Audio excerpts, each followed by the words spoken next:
그런가 하면 이재명 후보가 청년 공유주택을 찾았습니다. 청년과 부동산 문제 양쪽을 겨눴다라는 분석이 나옵니다. 들어보시죠.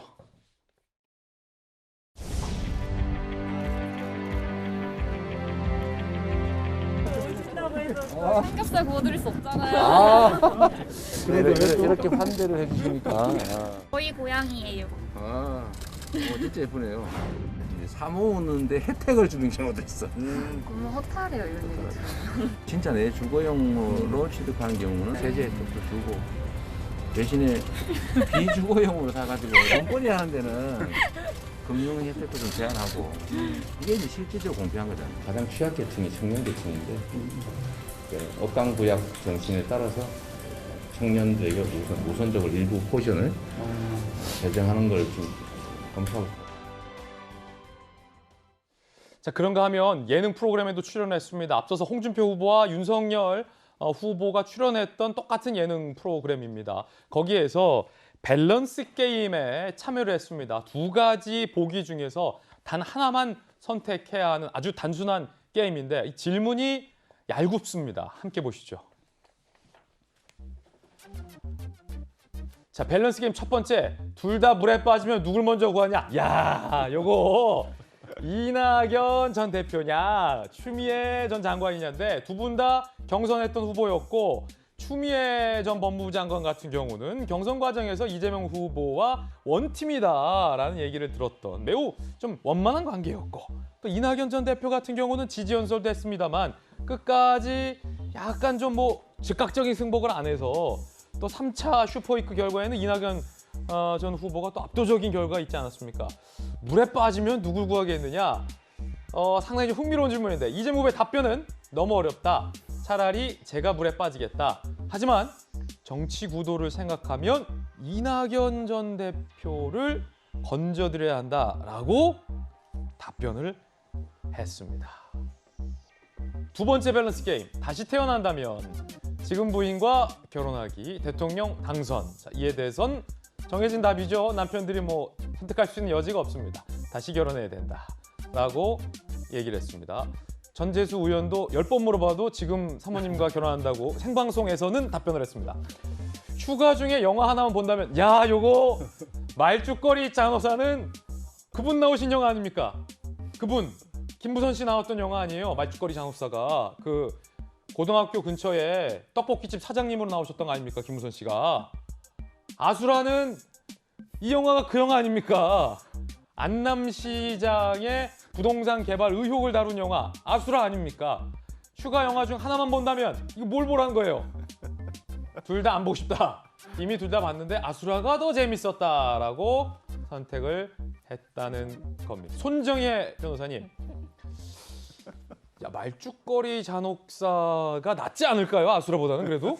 영화 왜냐면- 평점이나 흥행 성적은 말죽거리 잔혹사가 높았죠. 그러니까. 네. 왜 아수라를 그럼에도 선택했을까? 불구하고 아수라를 선택한 건 정말 김부선 씨의 최근의 행보에 대해서 불쾌감을 가지고 있는 거 아닌가라고 해석할 수밖에 없는 게 예. 사사건건 김부선 씨가 최근에도 예. 지속적으로 SNS를 통해서 잊을만 하면 계속 화두를 던지면서 요번에 오피스 누나를 가지고 또 SNS 에 올린 적이 있었는데 아주 옥수동 누나는 지긋지긋하지 어떡할 거냐? 않으면 예. 네, 지긋지긋하지 않으면 나올 수 없는 반응이다라고 말씀드릴 수 있는데 본인이 사실 말죽거리 잔혹사하고는 조금 성향이 다를 수는 있습니다. 사실 이런 것들은 예전에 학창 시절이나 이런 향수를 불러일으키는 거지만 아수라는 그 어찌됐든 거대한 부동산 비리라든가 정치인의 비리 이런 토건 세력의 비리를 보여주니까 현 시점에선 정치적인 현안은 예. 아수라에 가깝다라고 해서 선택한 거 아닐까라는 생각을 그렇군요. 해봅니다. 김수경 교수님, 말죽거리 잔혹사를 안 보겠다라고 택한 건 혹시 이제 김부선 씨가 나오는 영화라 안 볼 거다라고 한 거 아니라는 일각의 분석도 있던데 김수경 교수님 생각 어떻습니까? 제 생각에도 그냥 언급하고 싶지 않을 것 같아요. 왜냐하면 말죽거리 잔혹사가 영화로서는 굉장히 크게 성공을 한 웰메이드 영화 아닙니까? 굉장히- 권상우 씨가 나오고 김부선 씨가 그 학교 근처에 분식집 사장으로 나오잖아요. 관객이 굉장히 많이 들었던 성공한 영화인데요. 사실 아수라 같은 경우에 이제 많은 사람들이 이제 안남시장의 부동산 비리에 관련된 영화다 보니까 지금의 대장동 의혹하고 닮아 있는 것이 아니냐라는 의혹들을 많이들 이야기하고 있어요. 다만 이재명 후보 같은 경우에는 그것은 영화일 뿐이다라고 얘기할 수도 있고 예. 또 대장동 의혹에 대해서도 본인은 어떤 지금 뭐 도의적인 책임이 있을지는 모르겠지만 실질적으로 비리에 연루된 바가 없다고 강하게 주장하고 있기 때문에 좀 더 편하게 아수라를 고른 것이고 아니 지금 그 답변이 좀 위험할 수도 있는 게 김부선 씨와의 관계에 있어서도 전혀 사실이 아니다라고 이재명 후보가 그렇죠. 주장하고 있기 때문에 그런데 이제 말죽거리 잔혹사는 예. 아예 그것을 언급함으로 인해서 계속 신문에 기사가 나올 거 아니에요. 그러면 왜 이거를 언급했냐? 말죽거리 보겠다고 계속 하면 김부선 씨와의 관련성에 대해서 언급하는 기사들이 계속 생산될 것이다 그렇군요. 보니까 아무래도 그쪽은 아예 언급 자체를 하지 않는 쪽으로 아예 피하는 게 낫다. 아예 피하는 게 낫다. 지금까지의 김부선 씨의 여러 가지 좀 도발이라고 할까요? 이런 얘기에 대해서 아예 일절 이재명 후보가 언급 자체를 안 하고 대응 자체를 안 하고 있거든요. 그냥 무시하는 전략을 쓰고 있는데 이번에 답변도 이제 그런 전략의 일환이 아닌가 싶은 생각이 듭니다. 말죽거리 잔혹사랑 아수라. 전재수 의원님 혹시 두 개 다 보셨습니까? 다 봤습니다. 둘 중에 뭐가 재밌습니까? 둘 다 재밌었어요. 하나만 고르라면. 3초에 답해야 돼. 3, 2, 1. 잔혹사. 말죽거리 잔혹사. 알겠습니다. 자, 이재명 후보는 그런가 하면 전국민 재난지원과 관련해서 나라 곳간 꽉 찼다라고 답변을 했습니다. 함께 보시죠. 곳간에 쌀 쌓아놔서 뭐 하겠냐 이거죠. 부자 나라 가난한 국민이 온당하냐. 윤 후보 손실보상금 재난지원금 차이를 모르는 듯하다. 앞서서 이제 윤석열 후보의 이재명 후보 비판 발언에 대한 재비판이죠.